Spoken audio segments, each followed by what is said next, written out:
Good evening friends. आज हम discuss करते हैं बाइजेंटियम, जो पोएम है written by W.B. Yeats। Byzantium poem तो इंग्लिश है, लेकिन जो इनके पोएट है वो आयरिश है, वो ब्रिटिश पोएट नहीं है। उनका पूरा नाम है विलियम बटलर यीट्स। उन्होंने बाइजेंटियम पोएम लिखी है। तो ये पोएम समझने के लिए ये स्क्रीन पर जो दिख रहे हैं वो 8 पॉइंट आपको याद रखने हैं, सिर्फ 8 पॉइंट। ये 8 पॉइंट अगर आप याद रख लेते हैं तो पूरी पोएम आपको समझ में आ जाएगी। तो पहला पॉइंट है इंट्रोडक्शन टू द पोएट। तो हम सबसे पहले पोएट के बारे में थोड़ा डिस्कस करेंगे। पोएट का नाम है W.B. यीट्स। दोस्तों, ये यीट्स मॉडर्न पोएट है। इट मीन्स वो शेक्सपियर, फिर वो टेनिसन, फिर वो P.B. शेली, वो सब इनके पहले के पोएट है। लेकिन जो W.B. यीट्स है वो मॉडर्न पोएट है। ये उनके जो प्रीडिसेसर्स पोएट है उनसे ये अलग पढ़ते हैं। उनको याद रखने में हमें हेल्प मिल सकती है। तो पहले हम यीट्स के बारे में थोड़ा जान लें। इनका पूरा नाम है W.B. यीट्स का पूरा नाम है विलियम बटलर यीट्स। उनका जन्म 1865 में आयरलैंड में हुआ था और मृत्यु 1939 में हुआ था। नेशनलिटी उनकी आयरिश थी, आयरलैंड के रहने वाले थे। स्पाउस, उनकी पत्नी का नाम Georgiana heads and lease, 2 time married, 97 and in 1939। और ख़ास बात है दोस्तों यीट्स के बारे में कि इन्होंने नोबेल प्राइज़ जीता है लिटरेचर में। नोबेल प्राइज़ जीतना बहुत बड़ी बात होती है। उन्होंने नोबेल प्राइज़ जीता है 1923 में। पूरी लाइफ में इन्होंने 402 पोएम्स लिखी है। 400 पोएम्स लिखना बहुत बड़ी बात है दोस्तों।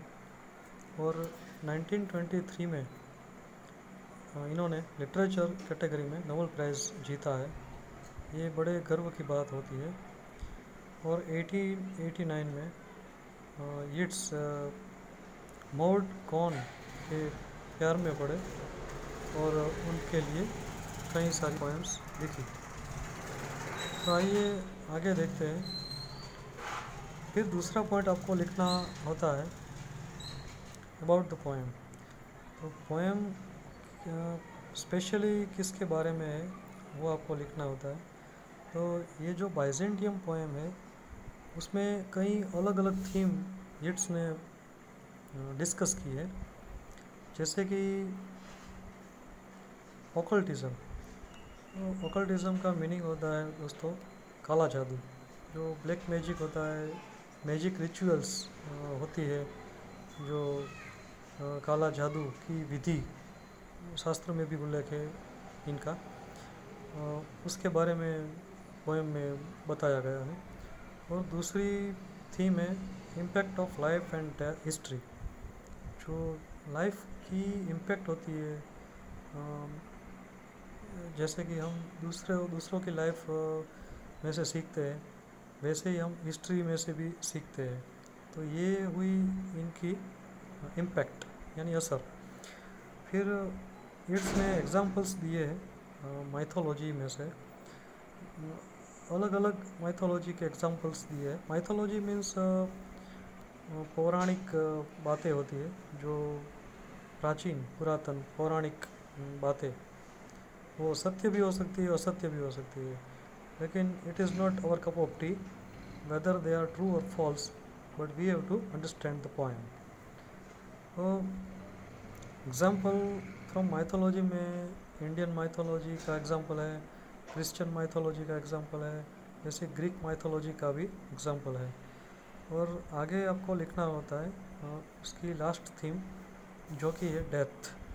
तो डेथ के बारे में डिस्कस किया है यीट्स ने कि डेथ होती है वो लाइफ का एंड नहीं होता, डेथ तो रीजनरेशन होता है, ऐसा कवि ने, पोएट ने इस पोएम में समझाया है, डिस्कस किया है। और आखिर में आपको लिखना होता है कंक्लूज़न, वो है उपसंहार। तो हम पॉइंट को वन बाय वन डिस्कस करते हैं। पहला जो है इंट्रोडक्शन टू पोएट, वो तो हमने डिस्कस कर लिया है। दोबारा अगर आप देखना चाहते हो तो ये विलियम बटलर यीट्स का, वो आयरिश थे, 1865 में बर्थ, 1939 में डेथ, वो स्पाउस का नाम, और नोबेल प्राइज़ इन्होंने जीता है 1923 में। 402 पोएम लिखी है। 1889 में प्यार हुआ और मॉर्ड गॉन से, और उनके बारे में, उनके लिए पोएम्स लिखी। और नेक्स्ट पॉइंट है अबाउट द पोएम। तो आपको पोएम के बारे में थोड़ा लिखना होता है शॉर्ट में। तो पोएम किसके बारे में है? तो पोएम में अलग अलग थीम्स डिस्कस की है, ये हमने अभी शॉर्ट में डिस्कस किया वही, जैसे कि occultism, impact of life in history, example from mythology and death etcetera. फिर आता है मीनिंग ऑफ बाइजेंटियम, तो पॉइंट। तो दोस्तों बाइजेंटियम का अर्थ क्या होता है? देखिए, ये पोएम का जो ओरिजिनल टाइटल है वो है sailing to Byzantium, means Byzantium की तरफ जाना। तो बाइजेंटियम क्या है? तो बाइजेंटियम है ग्रीक सिटी का नाम।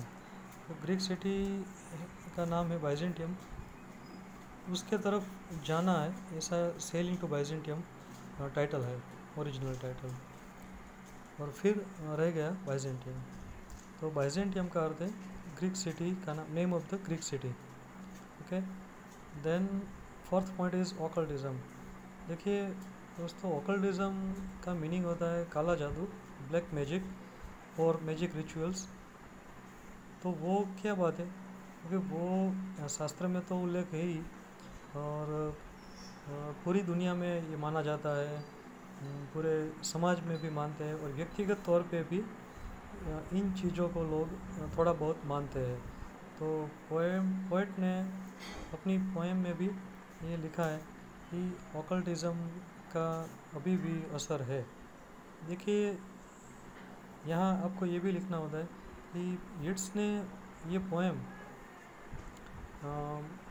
अपने words for music collection of poetry में जो रिलीज़ की है, तो ये भी आपको लिखना होता है। अभी आगे का पॉइंट है impact of life and history. तो इम्पैक्ट यानी असर, किसकी असर? तो जीवन और इतिहास, लाइफ एंड हिस्ट्री का इम्पैक्ट क्या होता है लोगों के लाइफ पे। तो हम लोगों की लाइफ पे दूसरे लोग की जो लाइफ होती है उनको देख के हमें अपनी लाइफ पर भी थोड़ा बहुत इम्पैक्ट होता है, और हम उनकी लाइफ में से सीखते हैं। तो ये तो सही बात हुई, इसमें कोई गलत बात नहीं है। तो ये भी पोएट ने अपनी पोएम में लिखा है कि इम्पैक्ट ऑफ लाइफ होती है और इम्पैक्ट ऑफ हिस्ट्री भी होती है। हिस्ट्री का इम्पैक्ट क्या होता है? तो हिस्ट्री में से हम मोस्टली सीखते ही है।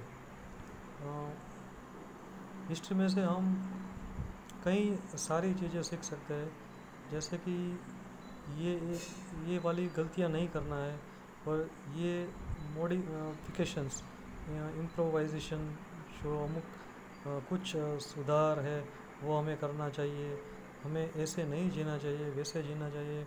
ऐसे कई तरह के जो मॉडिफिकेशंस होते हैं, इम्प्रूवमेंट्स होते हैं, वो हिस्ट्री में से आते हैं।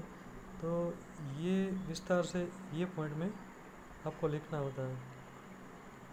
और फिर आता है एग्जाम्पल्स फ्रॉम माइथोलॉजी। तो इस पॉइंट में आपको लिखना है कि पोएट ने अलग अलग माइथोलॉजी में से एग्जाम्पल दिए। First of all Indian mythology में से एग्जाम्पल दिया है कि महाभारत में जो कुंती है वो बिना शादी किए वो बच्चे को जन्म देती है, ये उसका नाम है कर्ण। तो ये इंडियन माइथोलॉजी में से लिया हुआ एग्जाम्पल है कि without marriage woman is going to become pregnant and gives birth to a child, and that child will be powerful in future. So ऐसा ही एग्जाम्पल है ग्रीक माइथोलॉजी में भी। वो लीडा होती है, उसको प्रेग्नेंट जीएस के द्वारा किया जाता है। और क्रिश्चियन माइथोलॉजी में भी एक एग्जाम्पल है, जैसे कि मदर मैरी है। मदर मैरी भी बिना मैरिज के वो बच्चे को जन्म देती है, और उस बच्चे का नाम जीसस होता है, जो हम जीसस क्राइस्ट के नाम से जानते हैं। तो वो भी आगे जाके बहुत पायस, पवित्र और गॉड कंसिडर हुए। तो ये सब एग्जाम्पल्स देखकर कवि ये समझाना चाहते हैं कि ये माइथोलॉजी में से जो एग्जाम्पल है वो कुछ गलत या कुछ प्रॉब्लमेटिक नहीं है, लेकिन ये जो एग्जाम्पल्स है उनमें से हमें सीखना चाहिए कि जीवन पवित्र कैसे बनाया जाता है, जीवन बड़ा कैसे बनाया जाता है, जीवन उम्दा कैसे बनाया जाता है। We can make our life grand. It doesn't matter how it starts. और आगे का पॉइंट है डेथ। पोएट ने इधर डेथ का भी बड़े सुकून से डिस्क्रिप्शन दिया है। वो डेथ का डिस्क्राइब ऐसे किया है कि डेथ होती है जो हम सब लोग डेथ से डरते हैं, लेकिन पोएट कहते हैं कि डेथ होती है वो कोई एंड नहीं होता लाइफ का। डेथ के बाद भी लाइफ होती है। Poet calls that death in life and life in death. If we want to understand the poetry, we have to understand the philosophy of poet. So जो डेथ होती है वो रीजनरेशन की तरह इधर प्रेजेंट किया गया है, और डेथ को बिल्कुल ख़राब नहीं दिखाया गया, डेथ को बड़े अच्छे तरीके से दिखाया गया है। सो ये पॉइंट में आपको लिखना होता है कि डेथ होती है वो किसी भी चीज़ का और जीवन का अंत नहीं होता, बल्कि वो तो एक शुरुआत होती है।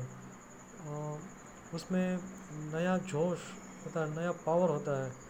वो डेथ के बाद की भी लाइफ को बिलीव करते हैं, और ये भी हमारे स्क्रिप्चर्स में, शास्त्रों में लिखा गया है। फिर लास्ट में आपको लिखना होता है कंक्लूज़न। कंक्लूज़न यानी उपसार होता है। उसमें आपको हर क्वेश्चन में, हर पोएट्री, हर नॉवेल, ड्रामा में एक जैसे ही लिखना होता है। जैसे कि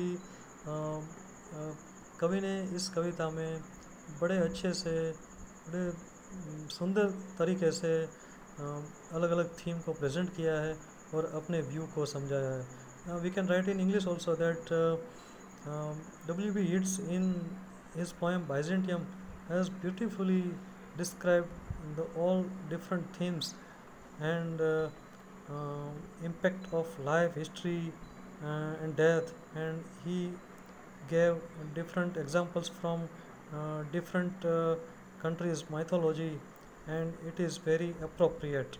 ऐसा लिखना होता है। ओके, तो ये पोएम बड़ी अच्छी है, और we are proud of W.B. Yeats because he won Nobel Prize in Literature in 1923। Thank you very much.